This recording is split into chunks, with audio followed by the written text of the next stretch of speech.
नमस्ते। आज हम एक बहुत ही खास ज्ञान के स्रोत में उतर रहे हैं। छोटा सा है, सिर्फ 18 श्लोक, लेकिन इसका वजन बहुत गहरा है। बहुत गहरा है। ईशावास्य उपनिषद, जी। ये यजुर्वेद का हिस्सा है और कहते हैं कि उपनिषदों की जो माला है ना, उसमें ये जैसे पहला मोती हो। हाँ, बिल्कुल। ईशावास्य, इसका मतलब ही है ईश्वर से ढका हुआ, उससे भरा हुआ। कितना अद्भुत विचार है जी। कि दुनिया की हर चीज, हर कण, वो उसी एक चेतना से व्याप्त है। सही बात है। तो आज हम यही समझने की कोशिश करेंगे कि इन श्लोकों में जो इशारे छिपे हैं, वो हमारी रोज की जिंदगी को, हमारी सोच को, हमारे कामों को कैसे बदल सकते हैं। कैसे ये हमें अंदर से शायद ज्यादा शांत, मुक्त और हाँ, ज्यादा खुश बना सकते हैं।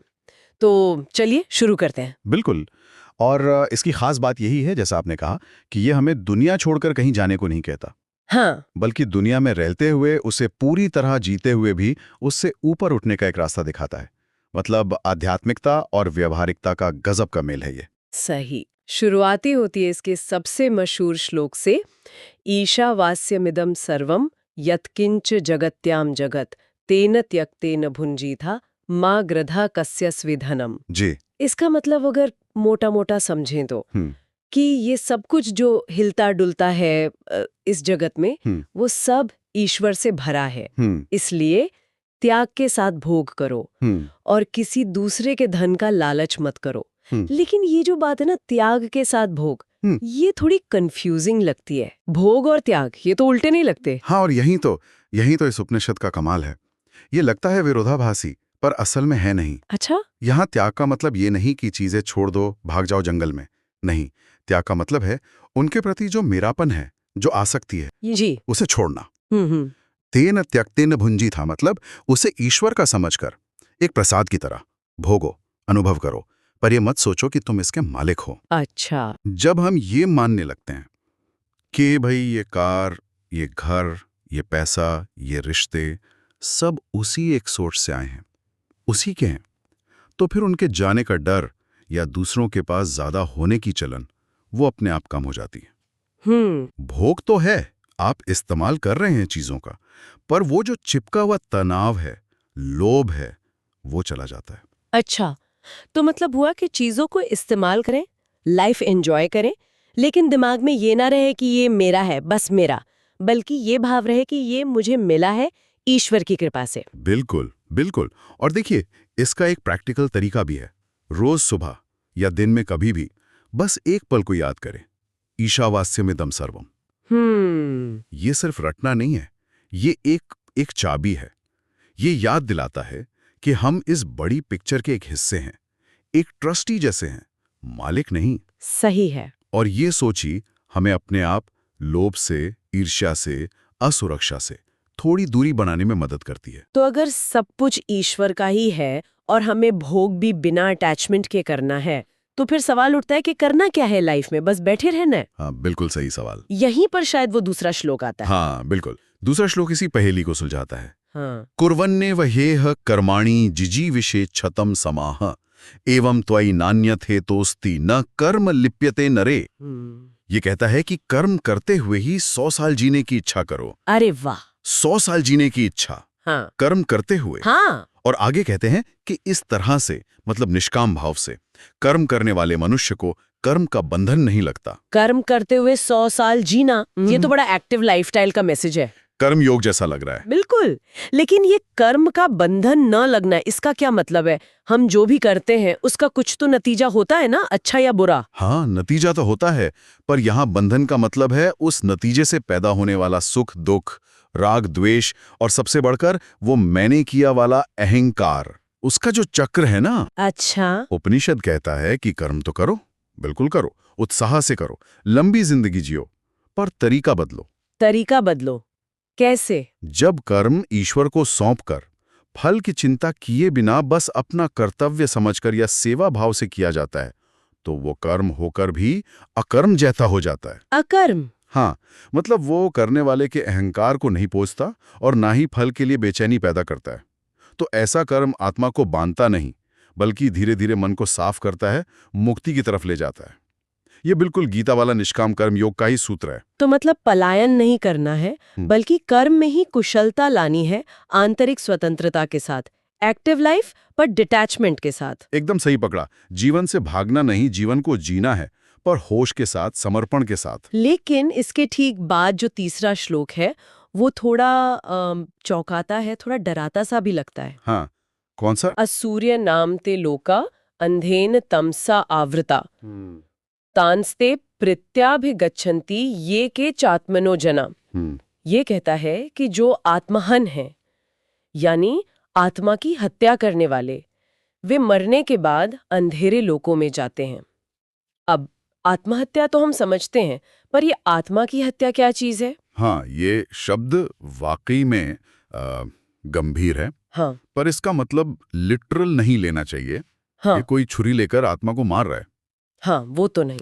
आत्महन का मतलब है वो इंसान जो अपनी असली पहचान, हाँ, अपनी आत्मा की जो दिव्यता है, जो शक्ति है, हाँ, उसको पहचानने से इनकार करता है, उसकी उपेक्षा करता है। अच्छा, जो सिर्फ शरीर के लेवल पर जीता है, हाँ, इंद्रियों के सुख दुख में ही उलझा रहता है, हाँ, और ये भूल ही जाता है कि वो इससे कहीं ज्यादा, कहीं बड़ा कुछ है।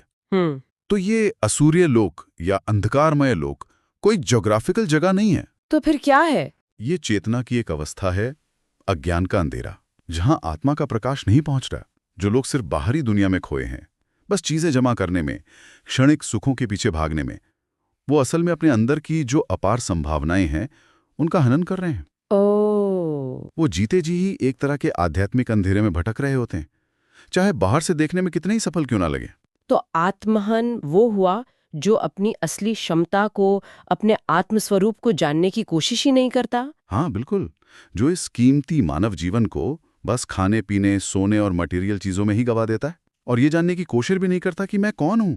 इसीलिए तो आत्मचिंतन पर इतना जोर है। सही बात है। रोज कुछ पल रुककर ये सोचना, क्या मैं सिर्फ ये शरीर हूं, या मैं वो चेतना हूं जो इस शरीर को भी जान रही है। ये अभ्यास ही हमें उस अंधकार से बाहर निकाल सकता है। ये तो सोचने वाली बात है कि कहीं हम अनजाने में ही आत्महन तो नहीं बन रहे। खैर, इसके बाद के जो श्लोक हैं, चौथा और पांचवा, वो ईश्वर के स्वरूप के बारे में है, और वो तो सच में दिमाग को चक्कर में डाल देते हैं। हाँ, वो बड़े दिलचस्प है। चौथा कहता है, अनेज देकम मनसो जवियो नैना देवा आपनुवन पूर्वमर्शद। मतलब वो एक है, हिलता नहीं, अनेजद, पर मन से भी ज्यादा तेज, मनसो जविया, और देवता या इंद्रियां उसे पकड़ नहीं सकती, क्योंकि वो हमेशा आगे रहता है। ये कैसे हो सकता है?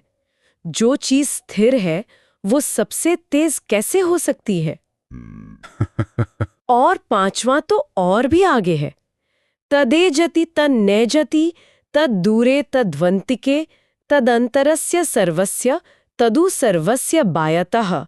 मतलब वो चलता भी है, नहीं भी चलता, दूर भी है, पास भी है, सबके अंदर भी है और सबके बाहर भी है। सच में ये इतने विरोधाभास क्यों है? क्या उपनिषद हमें जानबूझकर कंफ्यूज करना चाहता है? हाँ, नहीं, कंफ्यूज नहीं, बल्कि हमारी कंफ्यूजन दूर करना चाहता है। ये विरोधाभास असल में हमारी बुद्धि की जो सीमाएं हैं ना, उनको तोड़ने के लिए है। अच्छा। हमारी आदत है हर चीज को या तो हाँ या ना, काला या सफेद, ऐसे बांटने की। लेकिन परमात्मा जो है वो इन सारे क्लासिफिकेशन से परे है। वो अचल है, स्थिर है, क्योंकि वो शाश्वत सत्य है, वो बदलता नहीं। ठीक है। और मन से तेज इसलिए है क्योंकि वो चेतना का स्रोत है। मन जहां तक सोच सकता है वो उससे पहले ही वहां मौजूद है, क्योंकि मन भी तो उसी से निकला है। इंद्रियां उसे कैसे पकड़ेंगी? वो हर जगह है, किसी एक जगह पर सीमित थोड़ी है। चलता है क्योंकि ये सारी सृष्टि, ये सारा मूवमेंट उसी की अभिव्यक्ति है। हर कण में वही धड़क रहा है। और नहीं चलता? नहीं चलता क्योंकि वो अपनी पूर्णता में हमेशा स्थिर है। उसे कहीं आने जाने की जरूरत ही नहीं, वो तो है ही। अच्छा, और दूर और पास, अंदर और बाहर? दूर है क्योंकि हमारी ये छोटी सी बुद्धि उसे पूरी तरह समझ नहीं सकती। पास है क्योंकि वो हमारी सांसों से भी ज्यादा करीब है, हमारी अपनी आत्मा है। अंदर है हर जीव के हृदय में, और बाहर है पूरे ब्रह्मांड में व्याप्त। तो ये भाषा की एक तरह की मजबूरी है, उस असीम को शब्दों में बांधने की कोशिश, जैसे हम शायद किसी 3D चीज को 2D कागज पर पूरी तरह नहीं दिखा सकते। बिल्कुल, बहुत अच्छा उदाहरण दिया आपने। ये विरोधाभास हमें यही इशारा कर रहे हैं कि उस परम सत्य को तर्क से नहीं पकड़ा जा सकता, उसे अनुभव से जाना जा सकता है। वो कोई व्यक्ति नहीं है जो कहीं दूर बैठा है, वो तो अस्तित्व का ताना बाना है, फंडामेंटल रियलिटी है। उसे महसूस करने की कोशिश करनी होगी। और इसे महसूस करने का रोजमर्रा की जिंदगी में क्या असर पड़ेगा? अगर हम ये मान भी लें कि वही एक चेतना पास भी है, दूर भी, अंदर भी, बाहर भी, तो देखिए, सबसे पहला असर तो ये होता है कि अकेलापन और डर कम होता है। अच्छा, कैसे? जब ये एहसास गहरा होता है कि हम उस एक सर्वव्यापी चेतना से जुड़े हैं जो हर जगह है, तो एक सुरक्षा का भाव आता है, एक अपनेपन का भाव।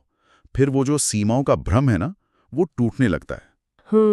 ध्यान में इन पंक्तियों पर सोचना, तदंतरस्य सर्वस्य तदु सर्वस्यास्य बाह्यता, ये हमें उस एकता का अनुभव करा सकता है जहां मैं और दूसरा, इसका भेद मिटने लगता है। और यही एकता का भाव शायद अगले श्लोकों में 6 और 7 में और खुलकर सामने आता है। जी हाँ। वो कहते हैं कि जो सभी प्राणियों में आत्मा को देखता है और आत्मा में सभी प्राणियों को देखता है, वो फिर किसी से घृणा नहीं करता, नफरत नहीं करता, न विजुगुप्सते। हाँ, और जब कोई ये जान लेता है कि सारे प्राणी वो खुद ही बन गया है, उसकी आत्मा ही सब में है, तो फिर उसके लिए मोह कैसा, शोक कैसा? वो तो बस एकत्व देखता है। बिल्कुल, ये श्लोक उस परम ज्ञान की अवस्था बता रहे हैं जहां साधक सचमुच सब में उसी एक आत्मा को देखने लगता है। न विजुगुप्सते, मतलब घृणा, जुगुप्सा, नफरत, ये भाव खत्म हो जाता है। क्यों? क्योंकि नफरत किससे करें जब सामने वाला भी वही है जो मैं हूं, आधारभूत रूप से। ये सुनने में तो बहुत ऊंचा आदर्श लगता है, पर मान लीजिए ऑफिस में किसी से बहस हो गई या घर में किसी बात पर झगड़ा हो गया, उस वक्त ये याद रखना कि सामने वाला भी मैं ही हूं, ये तो बहुत मुश्किल काम है। मुश्किल जरूर है, इसीलिए तो ये साधना है, अभ्यास है। ये कोई स्विच नहीं है कि ऑन किया और हो गया। हाँ, वो तो है। लेकिन उपनिषद हमें दिशा दे रहा है, रास्ता दिखा रहा है। शायद हम तुरंत उस अवस्था में ना पहुंचे जहां कोई घृणा ना बचे, पर उस दिशा में एक कदम तो बढ़ा सकते हैं ना।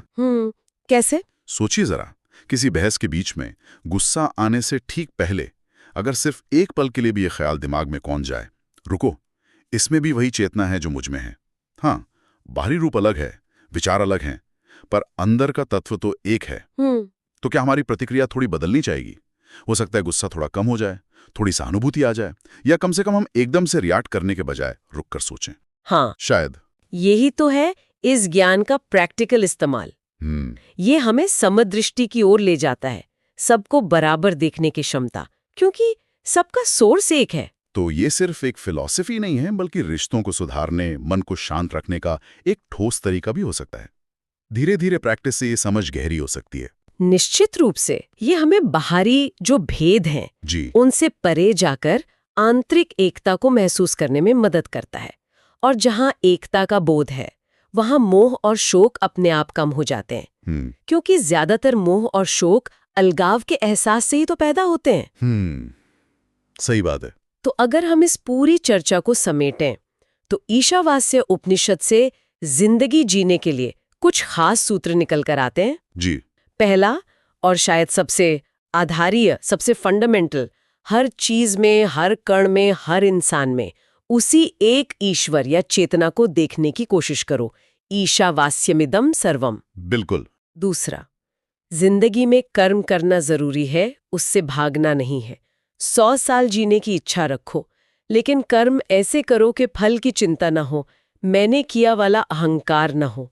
कुर्वन्नेवेह कर्माणि। सही। और तीसरा, जो शायद सबसे यूनिक है, जीवन के सुखों का, चीजों का आनंद लो, पर मालिक बनकर नहीं, बल्कि ईश्वर का प्रसाद समझकर, अटैचमेंट के बिना।